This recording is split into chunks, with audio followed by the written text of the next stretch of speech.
Mapagpalang araw ng Sabado. Nandito po ako ngayon. Paraiso Street. Paraiso po ito. Ito, Paraiso Street. Ito sa kabila. Lacson. Corner Lacson. Ano po? Barangay 103. Zone 8, District 1, Tondo, Manila. Tayo po ngayon ay magba-Bible sharing. Ngayon, meron po naman nakikinig. Ayan, tingnan natin. Ba, nasan ba? Ayun, yan kumakaway, parang kandidato. Yan. Si Hati Ason. At dito rin. Yan. Okay.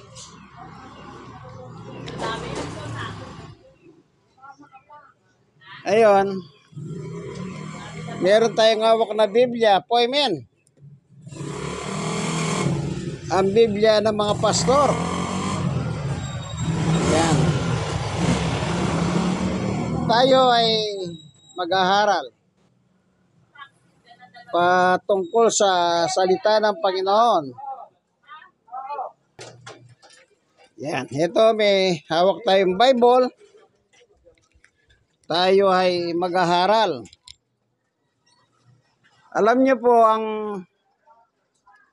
ang salita ng Diyos, pag gusto mong matutunan, ito'y nakasulat sa Biblia. Biblia. Kagaya ng hawak natin. Hawak ko. Kasi po, bagamat may mga ibang libro, kanya lang, ang nilalagay lang nila, kung ilan mga talata lang, hindi kagaya ng Biblia, kumpleto. Ano po? Kumpleto, ika nga. Ngayon, ang ating pag-aaralan, yun nakalagay sa 1:3:16 na kung tawagin po ay puso ng Biblia. Ito, ganito po ang nakasulat. Babasahin natin. Ang sabi,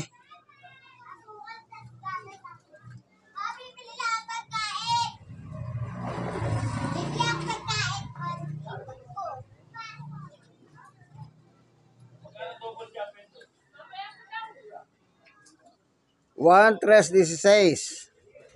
Sapagkat gayon na lamang ang pag-ibig ng Diyos sa sangkatauhan. Yung sangkatauhan, tayo pong mga tao ang tinutukoy. Kaya ibinigay niya kanyang kaisa-isang anak.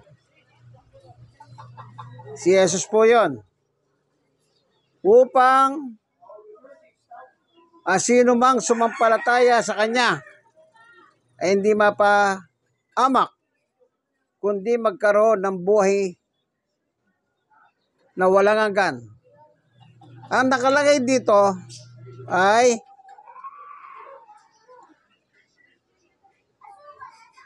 sabi niya, sino mang individual. Ang bawat individual na tao, kapag sila'y sumampalataya kay Jesus, yan.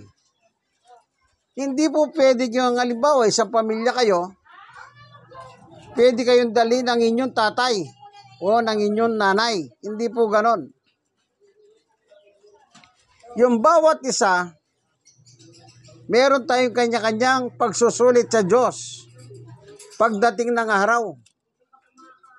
Kaya sabi niya, bawat sumasampalataya. Tingnan natin yung sulat ni Apostol Pablo sa Roma 14:12. Kaya't bawat isa sa atin ay magbibigay sulit sa Diyos. O kita nyo, naulit muli. Bawat isa. Bawat sumasampalataya, bawat isa. Anong sabi? magbibigay sulit sa Diyos. Magbibigay sulit. Yung lahat ng ating ginawa.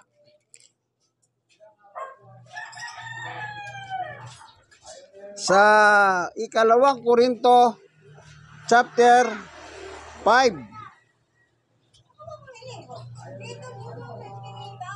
Ganito nakalagay sa 10. Sapagkat lahat tayo aharap sa hukuman ni Kristo at tatanggap ng nararapat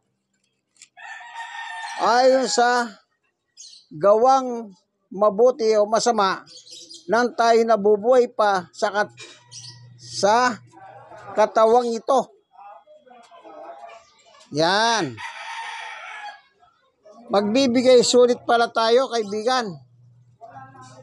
Lahat ng tao magbibigay sulit sa Diyos.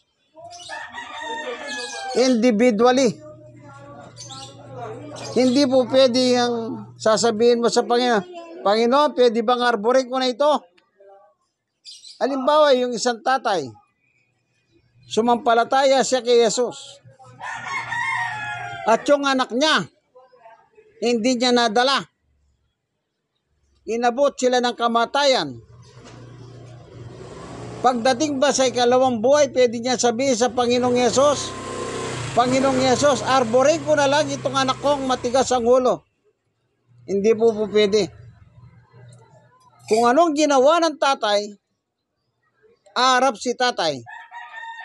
Kung anong ginawa ng anak, aarap ang anak. Walang harbor doon. Lagi nyo pong tatandahan. Bawat isa, ang sabi, aarap sa hukuman ng Diyos. Tandaan nyo po yan.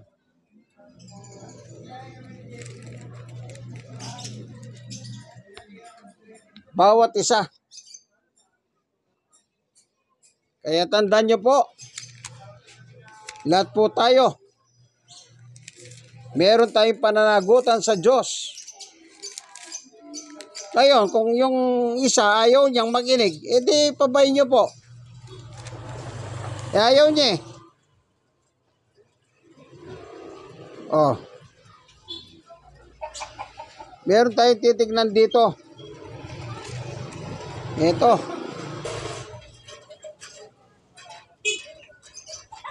Ano?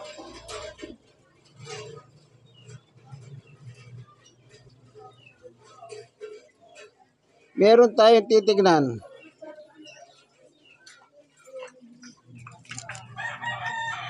Ang title kasi nito sa Ezekiel 18, kamatayan sa nagkasala.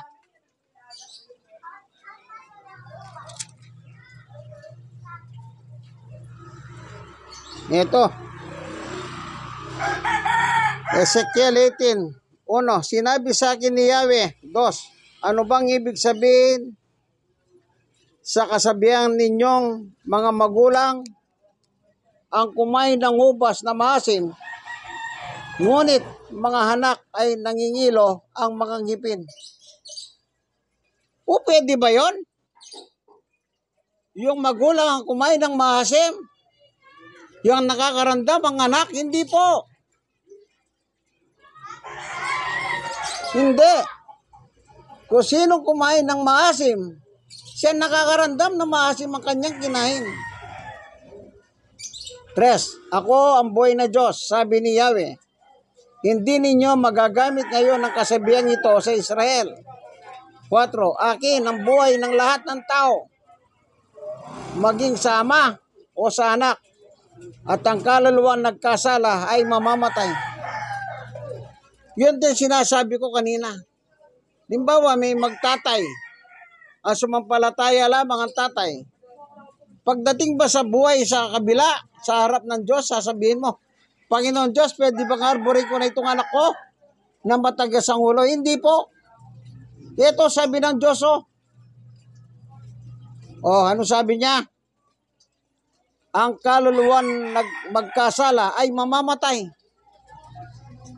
Ibig sabihin po, yung mag-ama, yung ama pupunta ng langit, yung anak pupunta ng impyerno. Hindi pwedeng arborin ng tatay ang kanyang anak. Dahil sa kanyang katigasan ng ulo.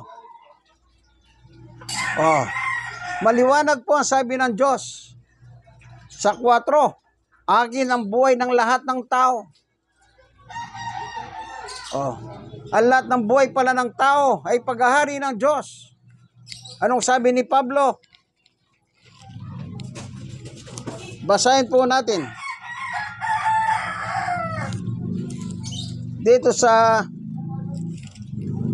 unang Korinto 6:19.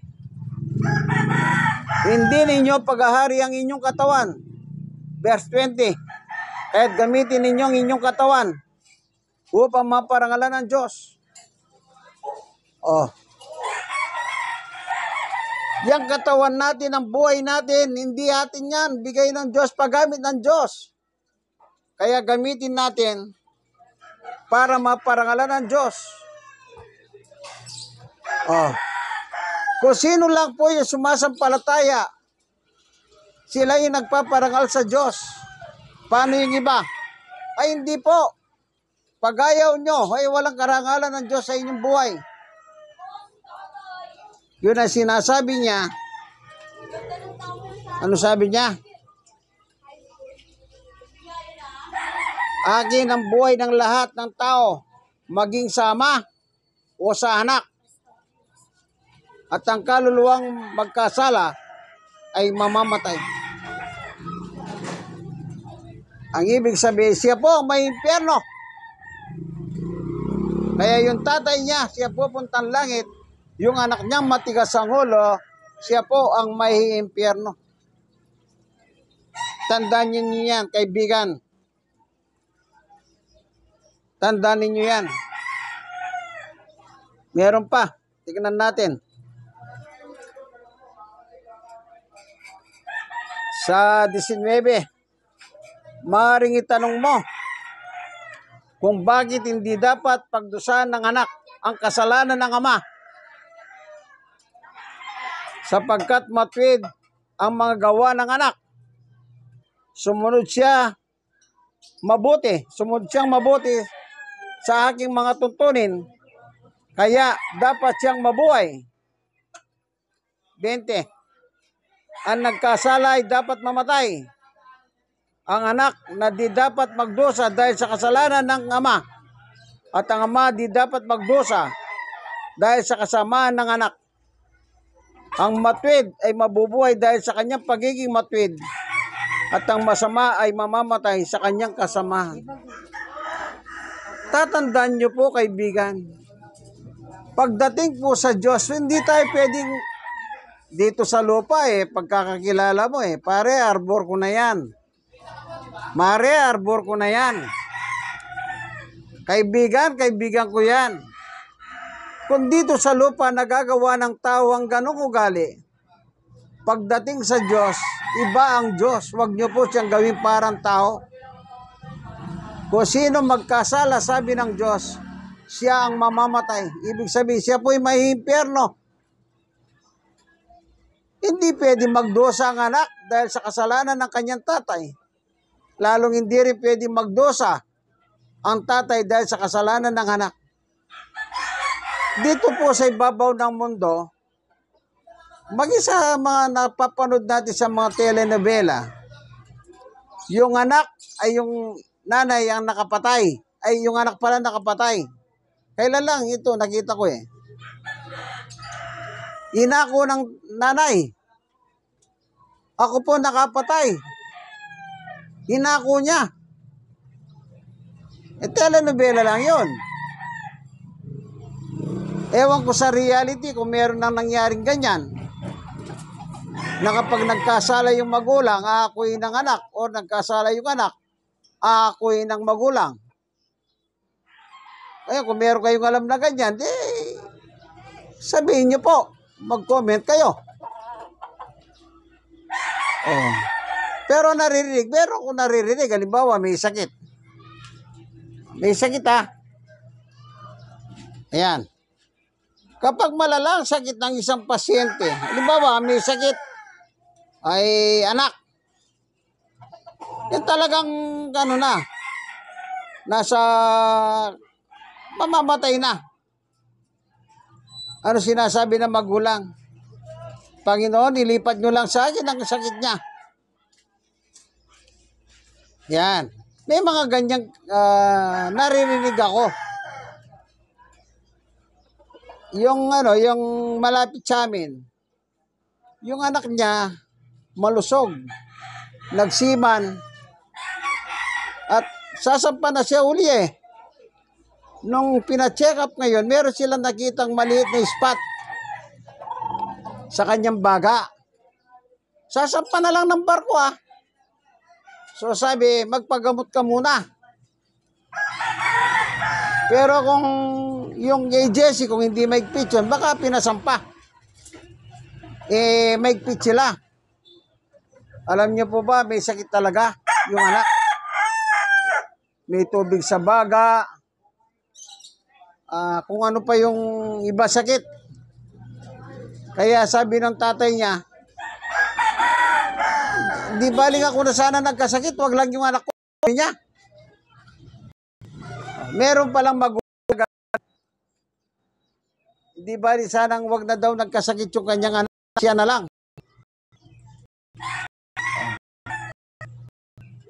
Yung anak niya, biyaya ng Panginoon, okay na, pero kailangan makumpleto rin ang kanyang treatment. Na nakasama namin noong nakaraang linggo, sabi ko, kumusta ka na? Mukhang maganda na ang kanyang kondisyon. Kaya ganyan po, hindi po pwedeng akuin. Maging ang Biblia sinasabi, kung sino ang nagkasala, siyang mamamatay. Bakit? Hindi mo pwedeng arborin ang kasalanan ng iba, kaibigan. Hindi mo pwedeng arborin.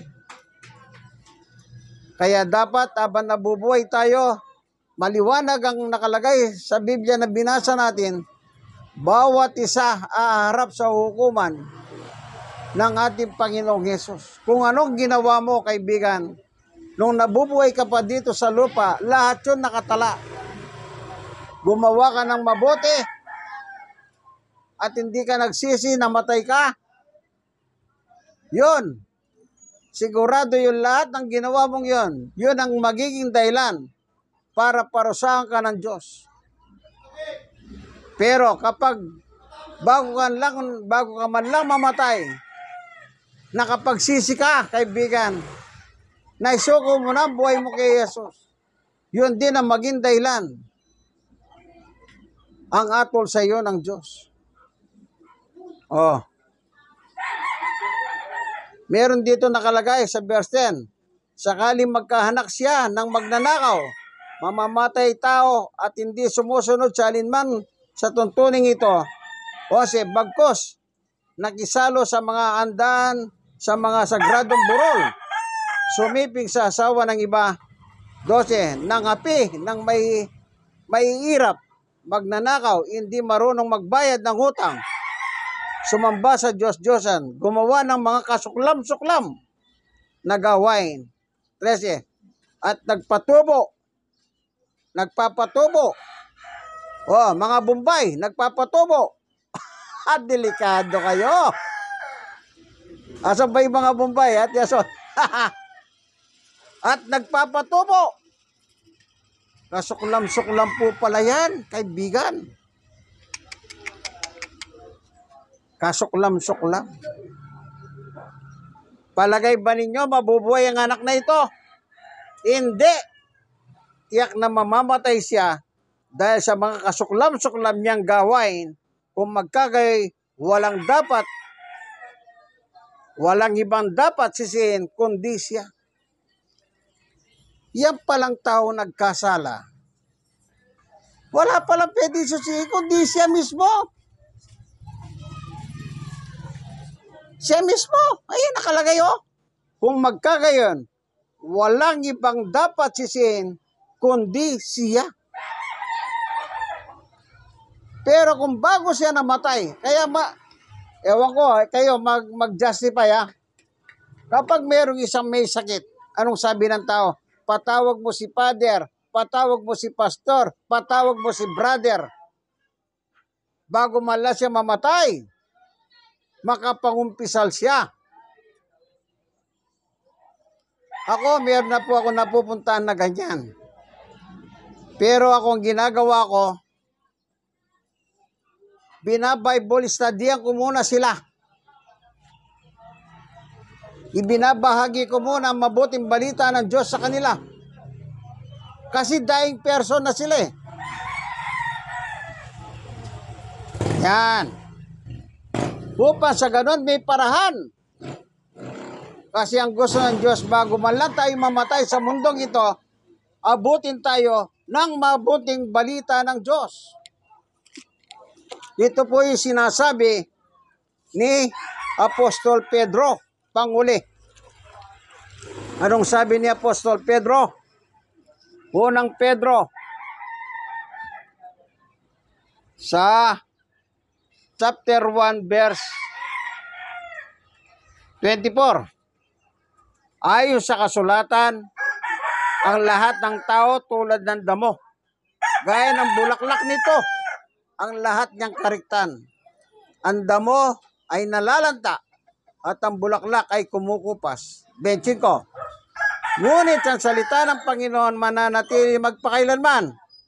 Ang salitang ito ay ang magandang balitang ipinangangaral sa inyo. Meron na po ako napuntahan, dying person.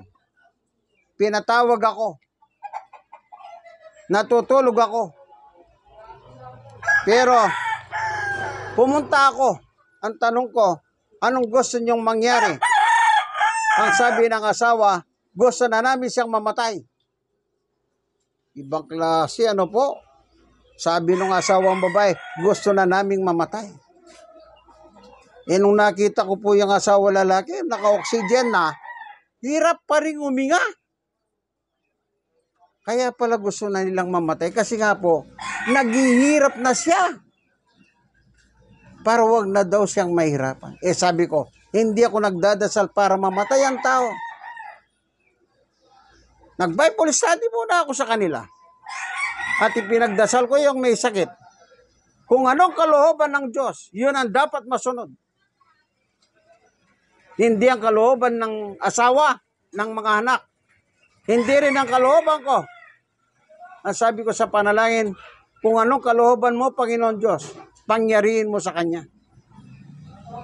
At least nakarinig sila ng mabuting balita.